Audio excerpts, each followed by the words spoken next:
Bonjour bien-aimés.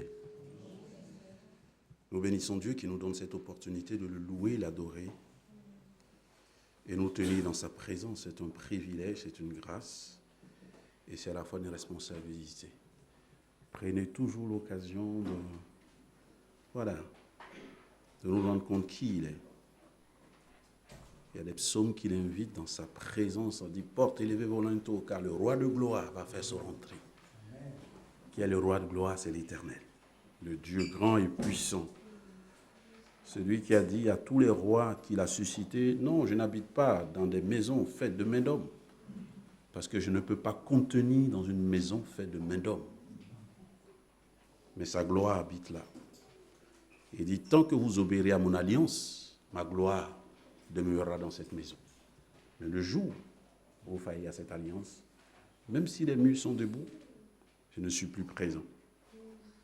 Et nous voulons regarder depuis quelques dimanches ce livre de la Révélation, celui qui a été donné à l'apôtre Jean, l'Apocalypse. Dans le chapitre 1er de ce livre, il est dit « Révélation de Jésus-Christ que Dieu lui a donné pour montrer à ses esclaves, à ses serviteurs, ce qui doit arriver bientôt. » Il l'a signifié en envoyant son ange à son serviteur Jean, qui a témoigné de tout ce qu'il a vu, la parole de Dieu et le témoignage de Jésus-Christ.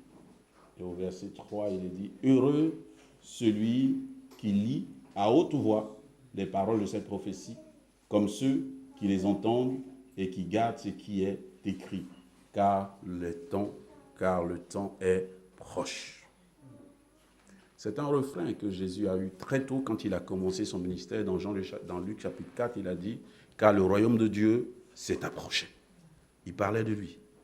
Depuis que le Fils de l'homme est rentré sur la terre des vivants, le royaume de Dieu est plus proche qu'il y a plusieurs milliers d'années en arrière. Et donc ce livre est là pour nous donner la révélation, pas pour nous faire peur. Le mot apocalypse a donné tout de suite terreur apocalyptique, mais en réalité, il veut d'abord dire révélation, montrer à l'Église ce qui est caché. Sur la première, bien sûr, sur la première. Montrer à l'Église ce qui est caché. Et c'est Jean, l'apôtre Jean, qui a eu ce privilège de le faire. Et le texte nous dit que nous sommes heureux si nous lisons ce texte à haute voix, bien plus si nous l'entendons et que nous gardons ce qui est écrit. Et nous avons essayé de regarder, pour les quelques dimanches devant nous, les 6 premiers chapitres. Nous avons commencé à regarder la lettre qu'il a écrite aux 7 églises, et j'ai expliqué, et vous pouvez le revoir sur les vidéos, que les 7 églises sont les 7 églises qui ont existé effectivement au 1er siècle, mais sont symboliquement toutes les églises de toutes les époques, de tous les âges, depuis l'avènement de Jésus-Christ. Et ce qu'il dit là, j'en ai un peu parlé, nous concerne, et j'ai donné quelques éléments qui nous concernent et qui nous touchent. Et nous avons vu par la suite le chapitre 6, que nous avons lu, que nous avons commenté, avec ce qu'on appelle les sceaux. Dans le chapitre 4 et chapitre 5, on a ce qu'on appelle la cour céleste. Pour une fois, Jésus nous ouvre les yeux sur cette cour céleste. Il ne l'avait jamais fait pendant son ministère terrestre, il avait fait des évocations comme ça. Il dit, car le Fils de l'homme, comme il est descendu, il montera, donc il disait ça. Et là, il donne cette révélation, comment le royaume, le trône de Dieu, symboliquement, en image encore une fois de plus, comment c'est. Donc le chapitre 4 et le chapitre 5 nous montrent la splendeur, la grandeur, la magnificence de ce trône de Dieu. Et on dit, au milieu de ce trône se tient l'agneau immolé. Jésus. Non seulement il est l'agneau immolé, mais il est le lion de la tribu de Juda. Donc il est le vainqueur à la fois. Et Jean a cette révélation où il y a un livre qui va décrire, qui va dire les choses à venir, mais il n'y a personne qui est capable d'ouvrir les sceaux. Les sceaux, je l'ai expliqué, c'est la façon dont on fermait les courriers dans l'ancien temps, comme les lettres recommandées. Si une lettre commandée vient au nom de Serge Oulaï, il n'y a que Serge Oulaï qui va le recevoir parce que le postier ne va le donner que si Serge Oulaï est là. S'il n'est pas là, on donne un avis de passage. Parce que le seul qui doit l'ouvrir, c'est Serge Oulaï. C'est ça les sceaux.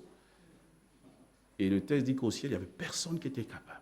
Les gens disent, j'ai commencé à pleurer. Comment ça? On ne va pas savoir ce qui va nous arriver. Et puis un des vieillards dit, non, t'inquiète pas, l'agneau, il est le seul digne, le seul capable d'ouvrir le livre. Et l'agneau, c'est Jésus. Parce que tout lui a été remis par son Père selon l'Épître aux Philippiens. Ce qui est dans le ciel, ce qui est sur la terre, ce qui est sous la terre, tout est soumis à Christ. Car c'est pour lui, c'est par lui et c'est en lui que tout a été créé. Il est celui qui siège et qui trône sur tout. Et il a été trouvé digne à cause de quoi? Parce qu'il a donné sa vie pour la création. Parce que le Fils de l'homme est venu comme l'un d'entre nous, bien pire, il est venu pour donner sa vie en rançon. Pour que non seulement l'être humain créé à l'image de Dieu soit sauvé, mais toute la création. L'Épître aux Romains dit que même la création soupire après l'avènement du Fils de Dieu. C'est pour ça que dans son ministère terrestre, il a pu être celui seul qui pouvait avoir autorité sur la nature, n'est-ce pas? Ses disciples étaient étonnés. Mais quel est celui qui a même autorité sur la nature? Il était capable de dompter une mer agitée. Et quand il est mort à la croix, les événements cosmiques qui se sont produits, l'officier romain qui était au pied de la croix a dit, certainement, il était vraiment le Fils de Dieu. Parce qu'on dit le ciel s'est obscurci, la terre a tremblé, le rideau du temple s'est déchiré en deux et quelques croyants de l'Ancien Testament sont sortis de leur tombe. Ils sont rentrés à Jérusalem, on les a vus. Ils sont ressuscités. Waouh! Et c'est lui qui était seul digne d'ouvrir les sceaux. Et il ouvre les sceaux.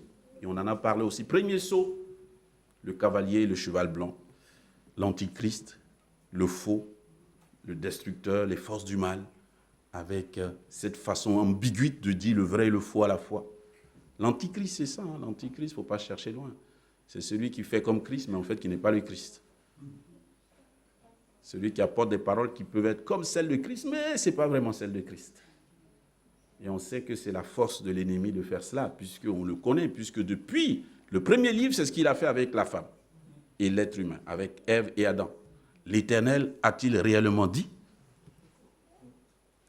Deuxième sceau, le cheval rouge, les guerres.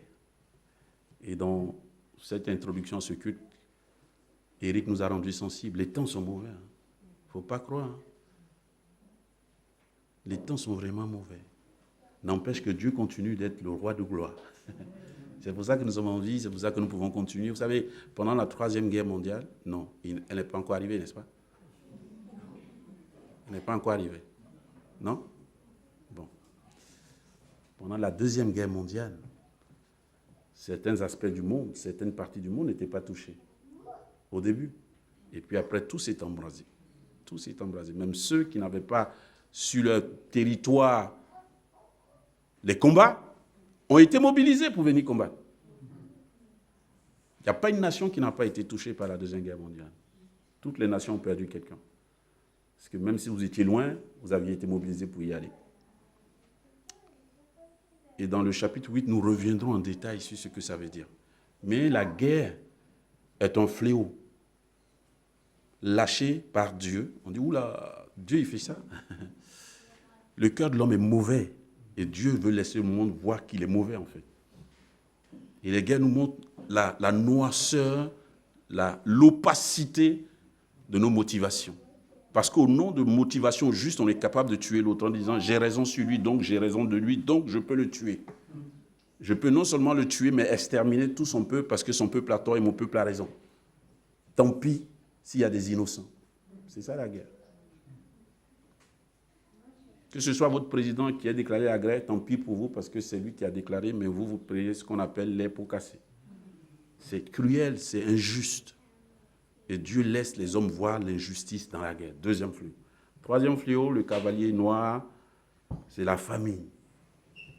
Et ça montre combien de fois notre monde est injuste, alors que certains mangent en jetant des nourritures à la poubelle, d'autres meurent de faim. C'est ça notre monde en fait. C'est ça notre monde. La famine. dans des endroits reculés, touchés par des fléaux géoclimatiques. En 2 semaines, les médias mettent l'accent dessus et puis après on passe à autre chose. On passe à autre chose. Et les gens se débrouillent tout seuls dans leur misère.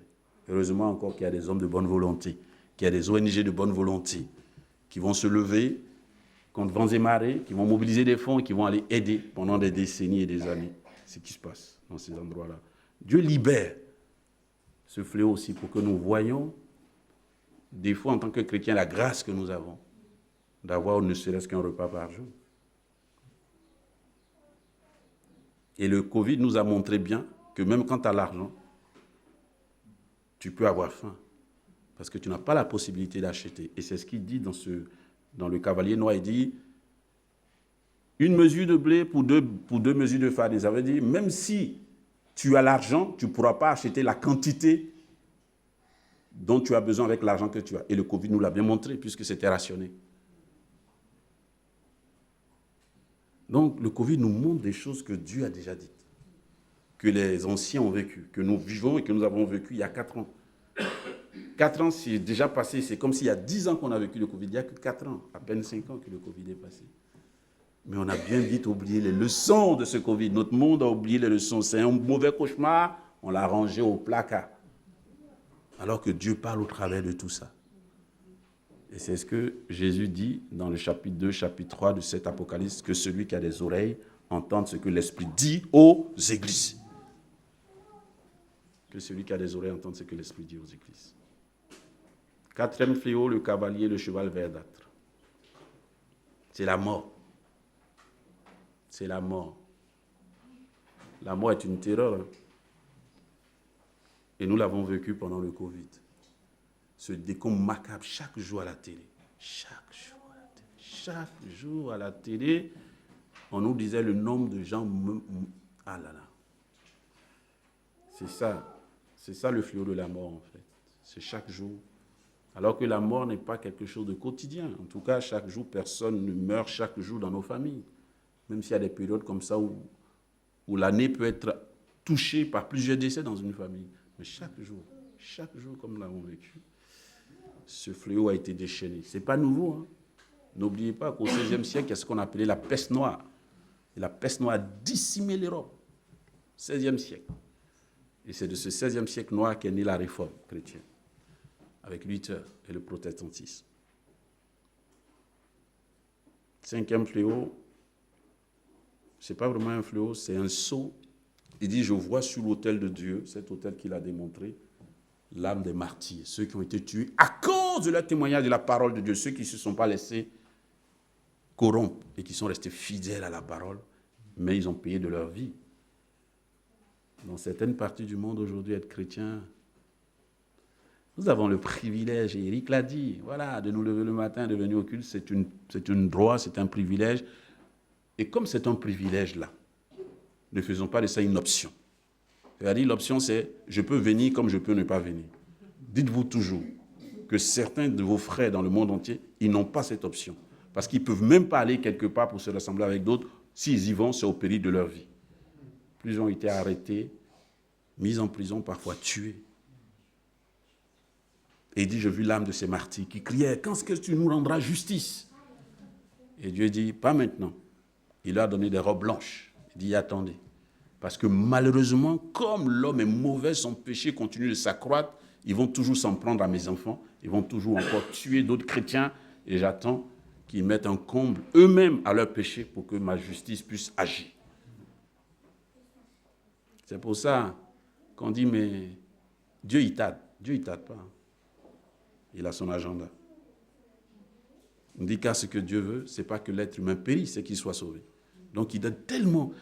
Souvent, je m'assois et je me dis pourquoi dans nos sociétés occidentales modernes, avec le progrès de la science, pourquoi les gens meurent vieux. Je pense que c'est parce que Dieu veut qu'en une société athée comme celle-ci, les gens aient autant de chances de lui répondre oui. Jusqu'à 88 ans, 92 ans, pour qu'ils aient l'opportunité encore de lui dire oui. Mais c'est terrifiant quand même. Pour avoir accompagné, pour être des fois dans des hôpitaux en tant que pasteur, C'est difficile. Tu vois des seniors qui n'ont rien à faire avec Dieu et qui sont prêts de partir. Parce que la société a travaillé notre conscience de sorte qu'on s'en fout en fait. On dit qu'il n'y a rien après la mort. C'est une grosse illusion. Et je me dis que tout ça, c'est pour que Dieu donne autant de chance à un monde athée de pouvoir quand même avoir assez de marge pour arriver à répondre oui un jour, quelque part. Un jour, quelque part.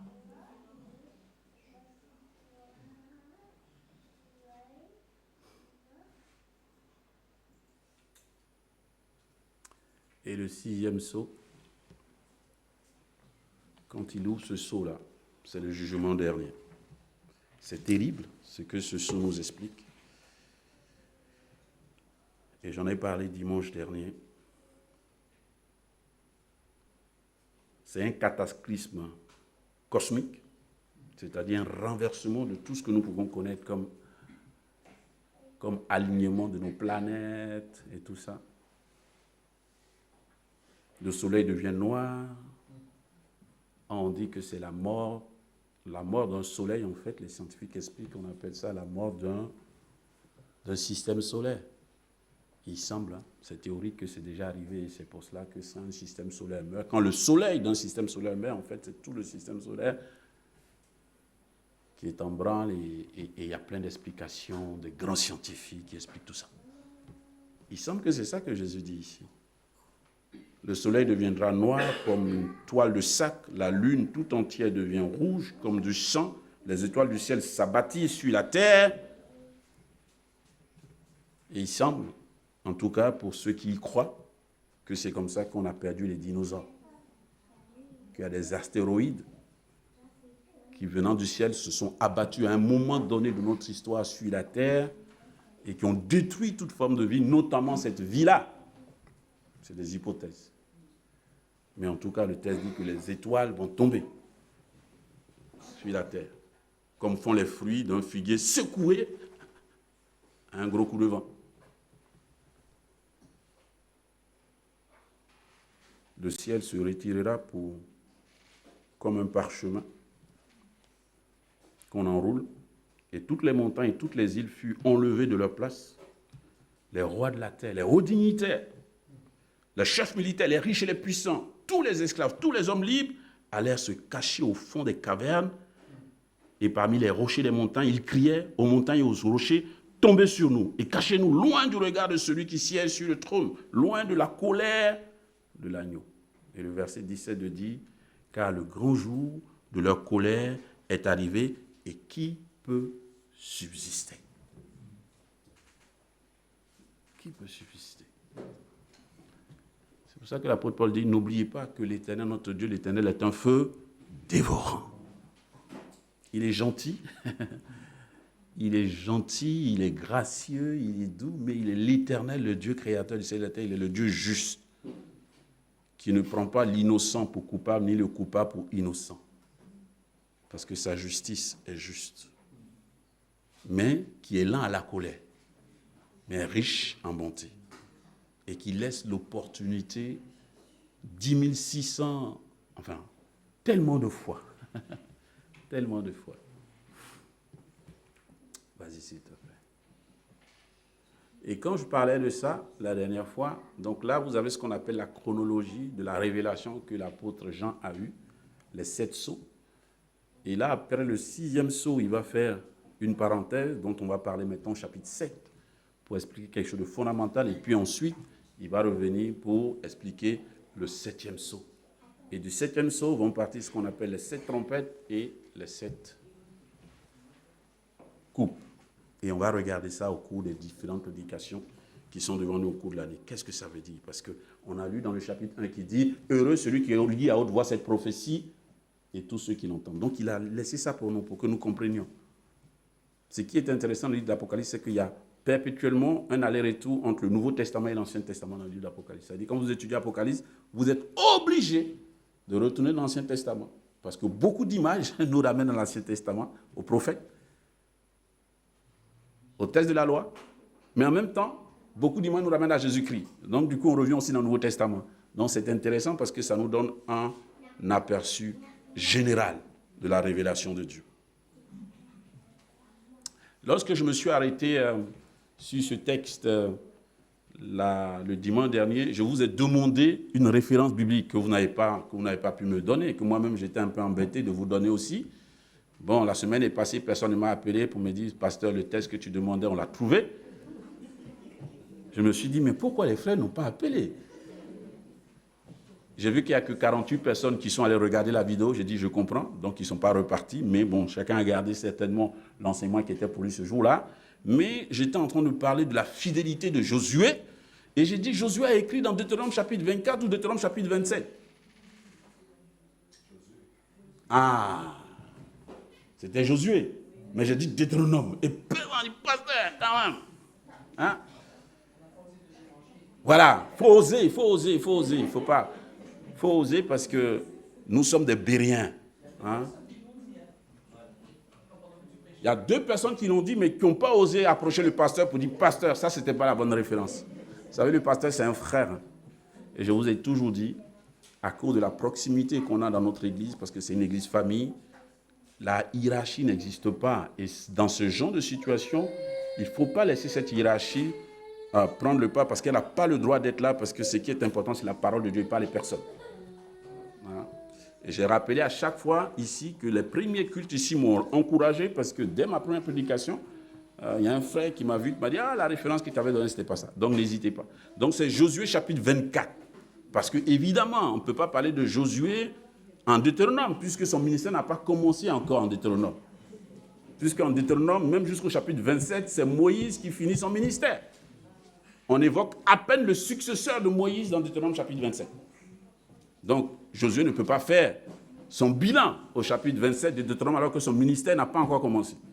Donc, chronologiquement, même cette référence n'était pas bonne. Et puis, je veux demander pardon à l'Église, demander pardon à mon Dieu pour n'avoir pas donné la bonne référence. La bonne référence, c'est Josué chapitre 24, un chapitre incroyable, où on raconte, à partir du chapitre, verset 1 de ce chapitre 24, tout ce que Dieu a fait pour le peuple d'Israël.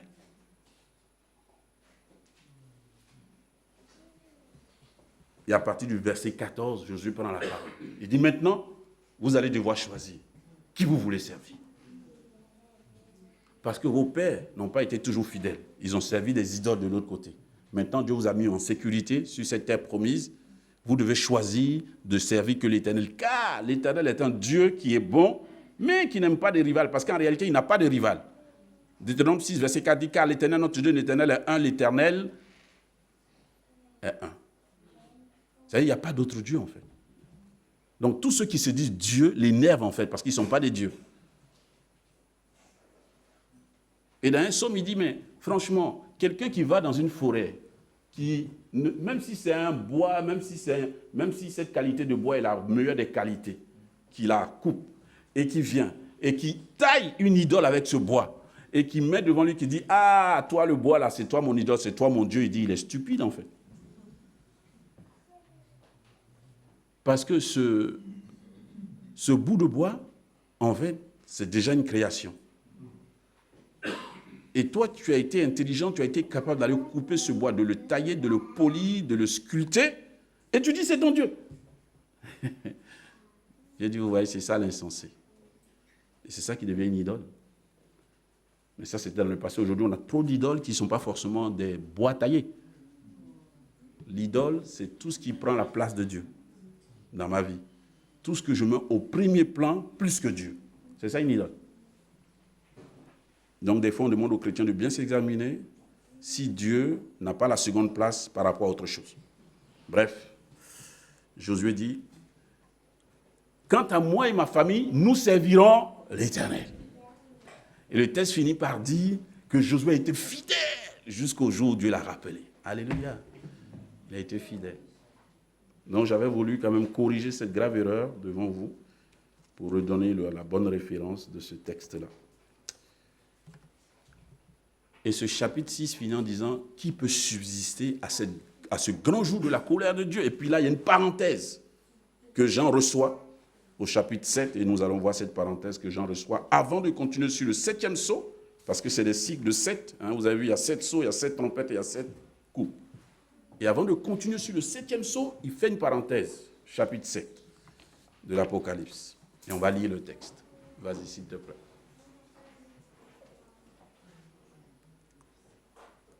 Le Seigneur sait qui sont les siens et il les gardera en sécurité.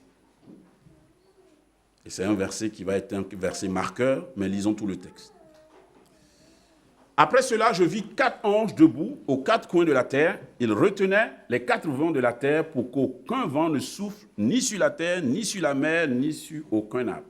Et je vis un autre ange qui montait du côté du soleil levant et qui tenait le sceau de Dieu vivant. Il criait aux 4 anges à qui avait été donné de faire du mal à la terre et à la mer. Ne faites pas de mal à la terre, ni à la mer, ni aux arbres, jusqu'à ce que nous ayons marqué du sceau le front des esclaves, des serviteurs de notre Dieu. Verset 4. Et j'entendis le nombre de ceux qui avaient été marqués de ce sceau, 144 000, de toutes les tribus des Israélites. De la tribu de Juda, 12 000, marqués du sceau. De la tribu de Ruben, 12 000. De la tribu de Gad, 12 000. De la tribu d'Asser, 12 000. De la tribu de Nephtali, 12 000. De la tribu de Manassé, 12 000. De la tribu de Simeon, 12 000. De la tribu de Lévi, 12 000. De la tribu d'Issachar, 12 000. De la tribu de Zabulon, 12 000. De la tribu de Joseph, 12 000. De la tribu de Benjamin, 12 000, marqués du sceau. Verset 9.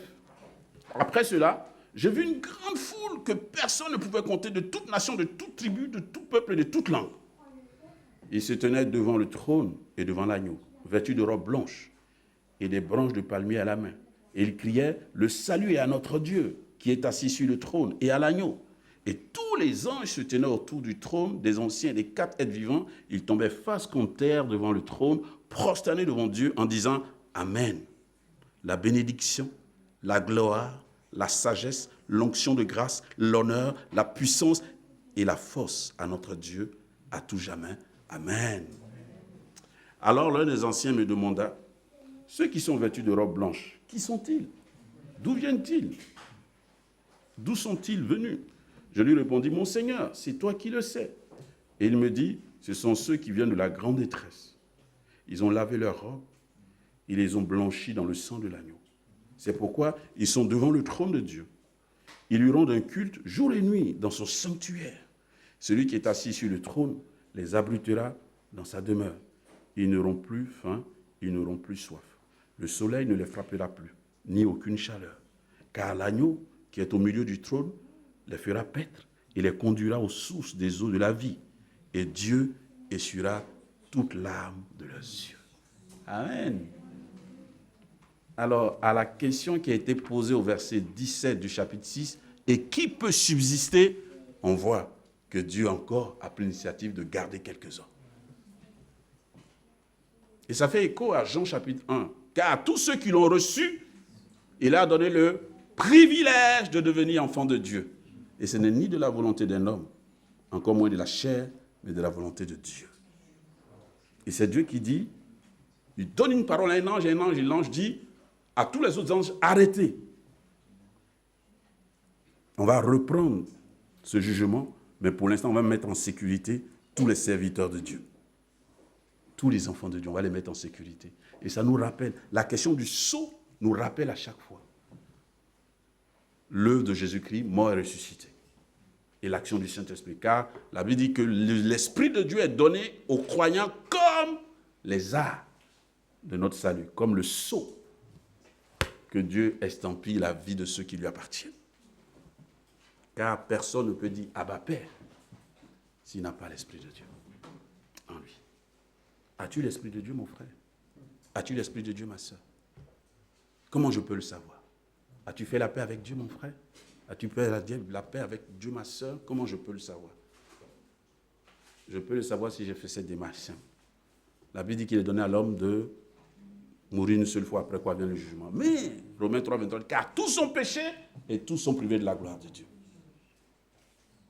Et Éphésiens dit que Dieu a fait une grâce. Car le salut est une grâce de Dieu, c'est un don de Dieu que nous saisissons par la foi. Mais pour faire cela, il y a ce qu'on appelle la prière du repentant. Seigneur, je reconnais que je suis un pécheur. Je reconnais que je suis une pécheresse et que de moi-même, selon Romains 3, 23, je ne peux pas me sauver moi-même. puisque je suis compris dans Romains 3, 23, je suis aussi dans le tous sont privés de la gloire de Dieu.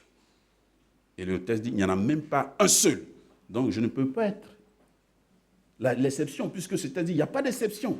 Tous les humains, sans exception, sont privés de la gloire de Dieu. Seigneur, je te demande pardon. Et l'Épître aux Romains dit, car celui qui reconnaît dans son cœur qu'il est pécheur doit le confesser de sa bouche. Donc, je dois accepter ouvertement Jésus. Seigneur Jésus, je t'accepte comme mon sauveur et mon Seigneur personnel. Et désormais, je désire, je souhaite, je soupire marcher après ta parole. Car ta parole est la vérité. Si tu as fait ça, oui, tu es rentré dans ces privilégiés d'être enfant de Dieu. N'est-ce pas? Il dit quand on a été capable de faire ça avec sincérité, ça veut dire déjà que l'Esprit de Dieu agit en nous. Car si l'Esprit ne fait pas ça, on ne peut même pas confesser Christ. Ce n'est pas possible. C'est pour ça qu'on annonce souvent l'évangile à des gens, à nos familles, à des gens proches, à certains membres de nos familles. Puis on est triste, parce que jusque-là, ils n'ont pas accepté. Ils nous voient pourtant, mais ça ne change rien. Parce que pour l'instant, leur cœur est fermé à l'Esprit de Dieu. Le jour où ils vont capituler à l'Esprit de Dieu, ils seront dans les privilégiés de recevoir le Fils de Dieu. Et nous devons continuer de prier pour eux, de persévérer dans la prière, pour que Dieu qui toque à la porte de leur cœur, qu'il puisse ouvrir cette porte et laisser l'Esprit de Dieu rentrer. Et la deuxième chose, comment tu sais que tu as l'Esprit de Dieu? C'est l'Épître aux Galates qui nous dit, marchez par l'Esprit et vous n'accomplissez pas les œuvres de la chair, car les œuvres de la chair sont évidentes.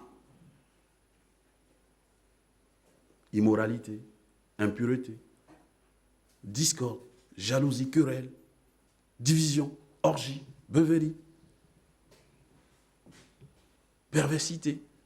Et ces œuvres-là, elles sont là, elles sont évidentes, on les voit. Elles ne sont pas cachées.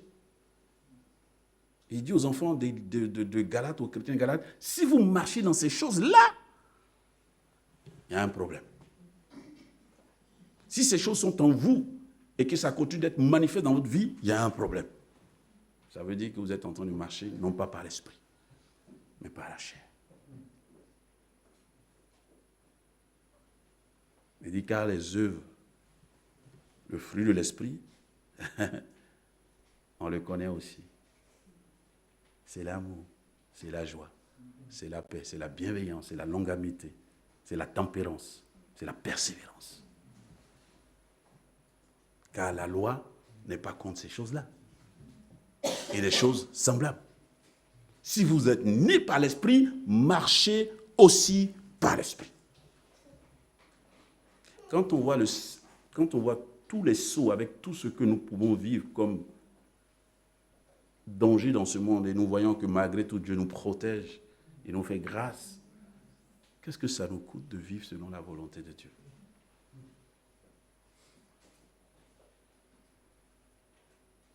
On a un privilège, on a une grâce. Il y a quelqu'un qui a dit, en fait, le bonheur, on ne l'apprécie que lorsqu'on l'a perdu. C'est-à-dire, quand il y a quelque chose qui est évident, là, tellement c'est évident, on est dedans, mais le jour, on ne l'a plus. C'est comme la santé. On se lève le matin, on est bien content, on va au travail et tout, puis le jour où tu es malade, tu dis, oula, j'ai besoin de la santé. Hein. La santé, c'est quand même quelque chose de bien. Et là, quand tu es malade, tu dis, oula, ce corps-là, franchement, quand il est touché, c'est pas agréable du tout, on ne peut rien faire, t'es pas bien, et puis tu as hâte que ta santé revienne. C'est ça. Ça, quelqu'un dit le bonheur, là, on l'apprécie que lorsqu'on l'a perdu. Parce que quand on est dedans, on ne réalise pas. Nous sommes des enfants de grâce. Le don de Dieu nous a été donné. Réalisons que nous sommes des privilégiés. Et si on est des privilégiés, on doit garder ça avec jalousie, avec... que Dieu nous aide. Donc il dit, voilà ceux qui sont sauvés, les 144 000. Et on a expliqué, 144 000, c'est un chiffre symbolique. Il ne faut pas focaliser dessus, sinon vous allez perdre du temps, comme l'Église a perdu du temps depuis 2000 ans. Il y a trop de théologiens qui ont perdu du temps dessus, et ça fait des bagarres dans l'Église, ça a divisé des églises, ça a divisé des enfants de Dieu pour rien. Ce n'est pas encore arrivé. On a déjà fait des palabres dessus. C'est comme quelqu'un qui a dit à sa femme, on va acheter une voiture. Puis sa femme a commencé à faire des plans avec la voiture. Il dit, arrête, tu vas gâter la voiture. Elle dit, mais tu ne l'as même pas encore achetée. Donc, ce n'est même pas encore arrivé, mais on est déjà capable de nous diviser dessus. On se prend le chou sur ce chiffre-là. Et on est sérieux quand chacun défend son interprétation. Ça ne sert à rien. Ça ne sert à rien. La leçon la plus simple, c'est de dire que c'est un symbole. Et quand ceux qui sont un peu plus doués bibliquement, parce que Dieu dit dans Éphésiens 4, il nous a donné des docteurs, c'est-à-dire des gens qu'il a nantis d'un don pour nous expliquer les textes bibliques, ces docteurs-là disent en fait, c'est simple. Il y a 2 fois 12 qui sont les 2 chiffres des peuples de Dieu. L'Ancien Testament, c'est les 12 tribus d'Israël, et le Nouveau Testament, c'est les 12 apôtres qui représentent l'Église. Donc on prenait 12 qu'on multipliait par 12, ça fait 144. Ah, c'est ça, on dit oui, c'est ça. Parce que multiplier, c'est toujours exponentiel. C'est-à-dire, c'est toujours plus. Hein? Si je fais 12 plus 12, ça fait que 24. C'est pas beaucoup. Mais si je multiplie, ça fait 144 000. 144, c'est déjà un multiple supérieur. Ensuite, le 1000, on dit, c'est le chiffre de la plénitude. Donc, prenez 144 000 qu'on multiplie encore par 1000, ça fait 144 000. Non seulement c'est les 2 alliances, donc l'ancienne et la nouvelle ensemble, en plus, pleinement, selon l'œuvre de Jésus, parce qu'il a tout accompli. C'est ça qui fait 144 000. Donc, c'est l'ensemble de tous les croyants de l'Ancien et du Nouveau Testament qui seront sauvés avant l'avènement du Fils de Dieu. Et ensuite, il dit, il n'y a pas que ça. Ça, c'est un chiffre symbolique, d'accord. Mais il y a aussi tout ce qu'on ne peut pas compter. Il dit, j'ai vu des milliards de... Le texte original dit des milliards et des milliards. Donc, le mot milliard, en fait, c'est un chiffre, c'est un nombre qu'on ne peut pas calculer, en fait. C'est-à-dire, on a dépassé les milliards, mais on ne sait plus comment calculer. Le plus haut, dans notre comptabilité, à nous, c'est milliards. Donc, quand tu as des milliards de milliards de milliards de milliards de milliards de milliards de milliards de milliards, ça devient des milliards, parce que tu n'arrives plus à calculer, en fait. Tu n'arrives plus à calculer. Il dit, j'ai vu des milliards et des milliards de tout. Ah, c'est trop beau le texte. Il dit, j'ai vu de tout qui? De tous les nations, de toutes les tribus, de tous les peuples et de toutes les langues. Ça veut dire de toutes les civilisations et de toutes les époques jusqu'à l'avènement de Jésus-Christ. Donc, c'est les croyants de tous les temps et de toutes les ethnies de la terre et de tous les peuples de la terre. Alléluia. Car la Bible dit, car Jean 3, 16, c'est pas ça? Car Dieu a tant aimé. C'est bien Jean 3, 16. Bon, cette fois-ci, on est d'accord. Jean 3, 16. Car Dieu a tant aimé le monde qu'il a donné son Fils unique afin que quiconque croit, quiconque, c'est le quiconque là qui est dans ce verset, quiconque, quel que soit l'être humain, où qu'il soit sur le globe terrestre, s'il accepte Jésus, il fait partie de ceux qui sont marqués par le sceau de l'agneau. Es-tu marqué par le sceau de l'agneau? Si oui, c'est une grâce que Dieu te fait. Garde cette grâce avec jalousie, avec persévérance. Parce que dans l'Ancien Testament, on a vu ça. Ézéchiel chapitre 9, où Dieu parlait, Dieu a tellement averti le peuple d'Israël, ils n'ont pas compris. Et puis, pareil, comme dans l'Apocalypse, il y a un ange qui vient et qui dit Dieu va punir son peuple. Mais il va mettre à part tous ceux qui se sont gardés purs dans cette affaire. Parce que Dieu est juste. Il ne prend pas le coupable pour innocent, ni l'innocent pour coupable. Il dit l'ange va marquer ceux, c'est Ézéchiel qui dit, chapitre 9, l'ange va marquer ceux qui se sont gardés purs pour Dieu. Ça nous rappelle aussi la sortie de l'Égypte. Combien de fois Dieu a voulu sauver et son peuple et les Égyptiens. Mais leur chef, le pharaon, il était obtus, il était coincé de la tête. Et comme il se prenait pour Dieu, puisque pharaon c'est le roi soleil, c'est le Dieu soleil. Donc dans sa mentalité, dans sa culture, il n'y a pas d'autre Dieu que lui. Et Dieu lui a montré qu'il n'est pas un Dieu. À 9 reprises, Dieu lui a dit « Capitule, car il n'y a qu'un seul Dieu, c'est moi. » Il n'a pas voulu capituler jusqu'à ce que Dieu touche maintenant des humains, les premiers-nés, des hommes et des bêtes de toute l'Égypte. À commencer par son premier-né à lui. Et c'est là qu'il a capitulé. Parce que le peuple était fâché. Son peuple était fâché. Son peuple dit « Mais tu nous as mis dans une détresse pas possible. Parce que tu t'es obstiné devant ce Dieu de ces gens-là. Laisse-les partir. » Là, nos premiers-nés sont tous morts maintenant. Laisse-les partir. On dit que ce soir-là, l'ange de la mort est descendu. Mais Dieu a dit aux Israélites, c'est là que vient la pécha. tuez un agneau. Le sang de l'agneau, mettez-le sur les linteaux des portes pour que quand l'ange de l'extermination va passer, il outrepasse, il saute votre maison quand il verra le sang sur vos linteaux. C'est de là que vient la pécha. Passer outre, ceux qui ont été sauvés de la destruction. Et là, Dieu avait marqué son peuple. Ceux qui lui sont restés fidèles. Il ne faut pas oublier que son peuple a souffert 4 siècles.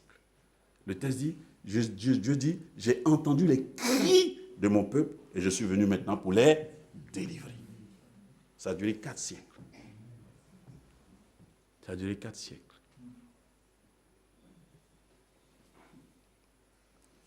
Quand on a le privilège, bien aimé, on est 7 milliards d'habitants sur la planète Terre. Et nous sommes quelques privilégiés, pas par nos mérites, mais par la grâce de Dieu. Que fais-tu de cette grâce-là? Vas-y, Eric, s'il te plaît. Ce psaume est un psaume fort qui peut clôturer à peu près le chapitre 7 d'Apocalypse, le psaume 100, le psaume 91. Celui qui habite sous l'abri du Très-Haut repose à l'ombre du Tout-Puissant. J'ai dit à l'Éternel, tu es mon refuge et ma forteresse, mon Dieu en qui je me confie. Mon Dieu en qui je me confie.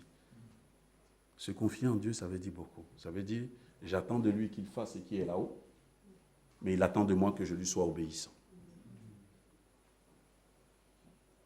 On dit car Christ a été obéissant jusqu'à la mort de la croix. Et à cause de son obéissance jusqu'à la mort de la croix, Dieu lui a donné le nom qui est au-dessus de tout nom. Ça veut dire que l'obéissance à Dieu est là, non?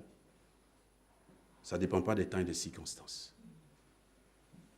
C'est pour ça qu'il nous a donné le Saint-Esprit, pour que, quels que soient les temps et les circonstances, nous regardons que dit la parole et on obéit à la parole. C'est de ça que Dieu parle. C'est de ça dont il a besoin pour parler au monde. Et comme pour ces temps-ci, il ne va pas venir pour l'instant, mais qu'il est là, représenté par à tous ceux à qui il a fait le privilège de devenir enfant de Dieu, à qui il a dit dans Matthieu chapitre 5, vous êtes le sel de la et la lumière.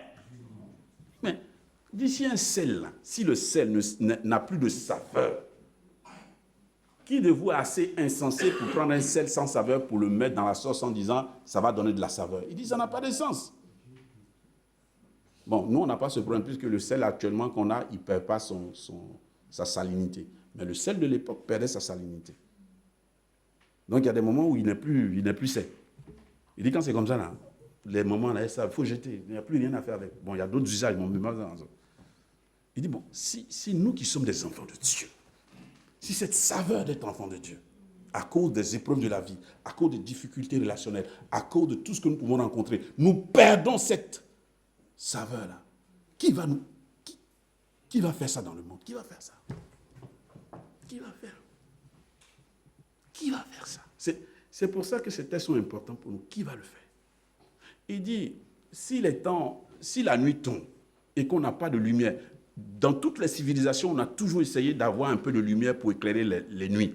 Ça a commencé par du feu de bois, ensuite par des lampes torches avec des enduits spéciaux. Aujourd'hui, nous, on a l'électricité. Quand il fait noir, même que le courant est coupé, tu entends des bruits, en tout cas dans certains pays, quand le courant, tu entends un bruit dans la ville, wow! Et tout le monde est... Et on recherche à allumer la lumière à tout prix, parce que tout est branché sur ça. Et on a besoin de cette lumière-là. Bon, il dit, si vous, dont le monde a besoin, vous n'êtes plus lumière, on va faire quoi? On va faire quoi? Quelqu'un dit, il ne s'agit pas d'être lampadaire qu'on met sur le terrain de football. Vous savez, il y a chacun lumière là où il est. Il y a un missionnaire parce qu'il a dit, quand j'allume une bougie, là, même quand le courant est coupé, là, quand j'allume la bougie, là, ça donne la lumière de bougie, mais ça m'éclaire un peu. Donc il dit, si ta lumière, là, c'est comme bougie, là, soit bougie, mais soit le bien. C'est une invitation à nous les croyants à vivre ce que nous sommes. Si nous ne le vivons pas, Dieu ne descendra pas pour le faire et nous ne rendons pas gloire à Dieu. C'est ça, ça veut dire. On aime beaucoup chanter, on aime beaucoup dire dans nos prières, Seigneur, je vais te rendre gloire. Mais c'est aussi simple que ça. Hein? Rendre gloire, là, c'est mon témoignage de vie. C'est ça qui rend gloire à Dieu. Il dit, car vous êtes la lettre, vous êtes une lettre ouverte de Christ. Vous êtes une lettre ouverte de Christ. Et le nom chrétien qu'on porte là, ça vient de là. Hein? C'est-à-dire, les gens ont vu des gens au premier siècle, ils disent, ceux-là, ça nous rappelle quelqu'un. Ils disent, leur comportement, ça nous rappelle le Christ. Donc ceux-là, de façon ironique, on a commencé à les appeler les petits Christ. C'est ça qu'on est chrétien. C'est-à-dire des apprentis Christ, ceux qui font comme lui. Ouais, non. C'est ça qui est notre nom. Hein. Ceux qui font comme le Christ. Est-ce que c'est ce que nous vivons? Dieu en a besoin. Et dans ce texte, chapitre 7, il dit c'est de ça que Dieu a besoin. Ces gens-là, Dieu a besoin d'eux. Donc vous, là, vous et moi, Dieu a besoin de nous dans ce monde pour continuer à être des paroles vivantes de Christ. Vas-y, s'il te plaît.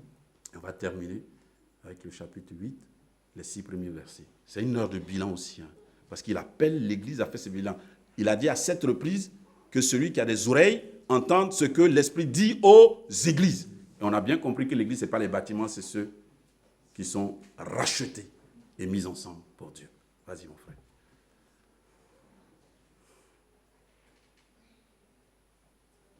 On dit quand il a ouvert le 7e sceau, là, il y a eu un silence d'une demi-heure. Une demi-heure, ça ne ressemble à rien, mais dans la succession des événements, c'est quand même beaucoup. C'est-à-dire, à un moment donné, dans tout ce fracas depuis le chapitre 1, chapitre 4, il y a eu un temps où tout le trône de Dieu, tout est resté.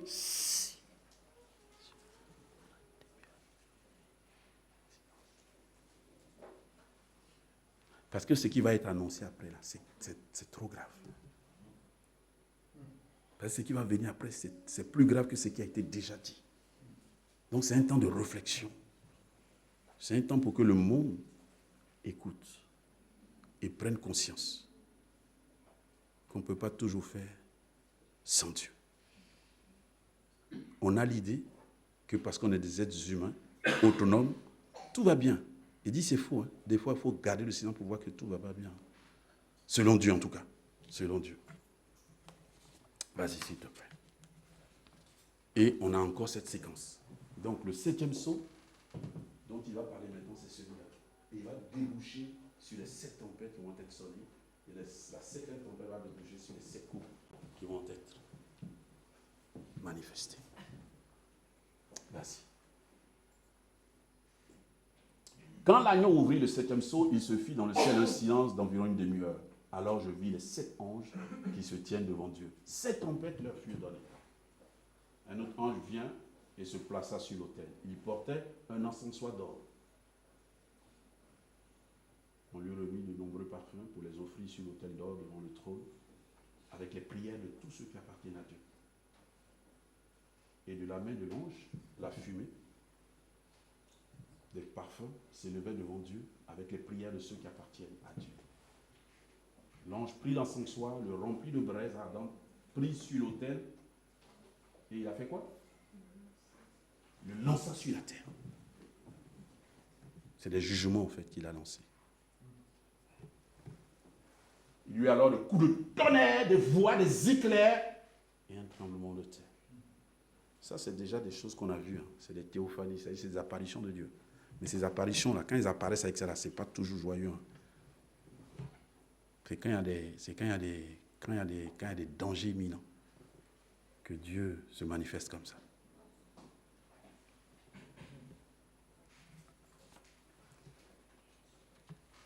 Les 7 anges, on dit, c'est ceux qui sont dans la présence de Dieu. Hein. Nous, on a la révélation que de 2, dont on connaît le nom. Parce que la Bible nous donne le nom, c'est Gabriel et Michaël. On dit souvent Michel. Hein. C'est les 2 qui sont en présence de Dieu. Quand il se présente à Marie, Gabriel dit, je suis l'ange Gabriel qui est dans la présence de Dieu. Hein. On dit, il y en a 7. Bon. La culture juive a trouvé le nom des 5 autres. Mais nous, on n'a pas. La Bible n'a pas donné le nom. Mais les Juifs, dans leur livre, qu'on appelle le Talmud, qu'on appelle le récit d'Enoch, et puis aussi dans certains Bibles qu'on appelle les apocryphes, que nous on ne reconnaît pas, que l'Église catholique reconnaît, on a les noms, par exemple, d'un ange qui s'appelle Raphaël, hein, dans le livre de Tobie. Mais c'est des réalités célestes. Ça veut dire que Dieu a des envoyés, c'est des anges. Il les envoie pour des opérations spéciales.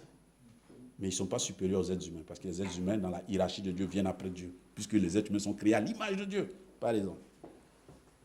Mais c'est les anges qui sont dévoués aux missions spéciales de Dieu, comme l'annonciation du Messie à Marie, comme la protection de Daniel par l'ange Michael.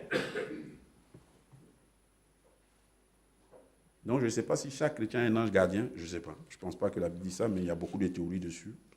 En fait, on n'a pas besoin d'un gardien, parce qu'il y a un seul qui nous protège. Il s'appelle Jésus-Christ. Il est assis sur le trône. C'est notre avocat. Il veille sur nous. Hein? Jean chapitre 10, il dit, ceux que tu m'as donnés, je les ai gardés de mes mains. Personne. Personne ne peut les ravir de mes mains. Personne. Voilà. Ça, c'est une certitude. Donc, si quelqu'un qui est supérieur à des anges me garde là, est-ce que j'ai besoin des anges encore? Pas besoin d'eux. Voilà. Car mon Rédempteur est vivant. Car celui qui veille sur Israël ne sommeille ni ne dort. Vas-y. Donc, on a cette cour céleste qui nous montre ça. Et puis ensuite, les trompettes vont être sonnées les unes après les autres. On sait que la trompette en Israël servait aux fêtes d'Israël, mais aux prophètes aussi d'annoncer des révélations et des exaltations spéciales. Les prophètes n'ont pas cessé d'avertir Israël, dans la joie comme dans la difficulté. C'est des gens lucides. Quand tout le peuple croit que ça va bien, Dieu leur dit non, ça ne va pas, on va leur parler. Et souvent, le peuple n'écoute pas. Souvent, le peuple prend à partie, il tue les prophètes. C'est ça, Jésus dit, Jérusalem, Jésus, toi qui tues tous les envoyés de Dieu. Et ils l'ont tué aussi. Ils ont fini par le tuer. Il dit, tu ne reconnais pas les fois où tu es visité par l'Éternel. Tu ne reconnais pas les temps de ta visitation, car comme une poule veut protéger ses poussins, c'est comme ça que je suis venu. Mais vous ne m'avez pas reconnu. Et c'est ce que Jean dit. Car il est venu chez les siens, et les siens ne l'ont pas reconnu. Au contraire, ils l'ont rejeté. Bref, il va y avoir tous ces éléments cosmiques qui vont se mettre en branle. Les trompettes vont retentir, et nous verrons la fois d'après à quoi nous attendre pour chacune des trompettes qui sont liées au 7e sceau.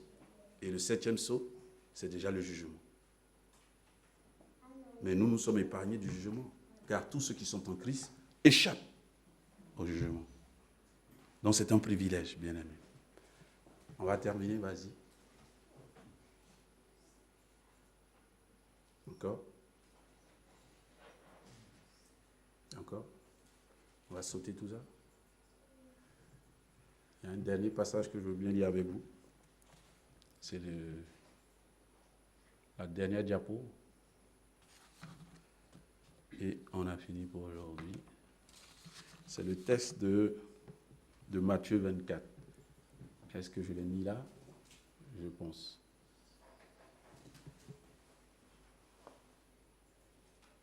Voilà. Lors de la venue du Fils de l'homme, les choses se passeront comme au temps de Noé. En effet, à l'époque qui précéda le déluge, les gens étaient occupés à manger, à boire, à se marier, à marier leurs enfants, jusqu'au jour où Noé entra dans le bateau. Ils ne se doutaient de rien, jusqu'à ce que vienne le déluge, qui les emporta tous. Ce sera la même chose lorsque le Fils de l'homme viendra.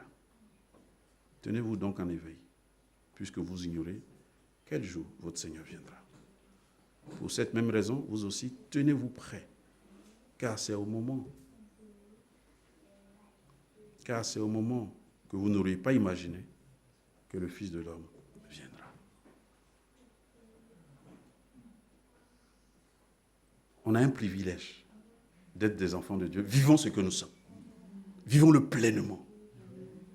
Vivons-le pleinement. Demandons à l'Esprit de Dieu de nous donner la force de le vivre. Les temps ne sont pas bons, les épreuves sont là, les difficultés sont là, mais nous avons le Saint-Esprit que Dieu nous a donné depuis la Pentecôte pour nous donner la force de vivre ce que nous sommes. Vivons ce que nous sommes. Nous sommes des enfants de Dieu. C'est de ça qu'il s'agit, bien-aimés. Que celui qui a des oreilles entende ce que l'Esprit dit aux églises. Seigneur, nous voulons te bénir et te louer. Merci pour ta grâce.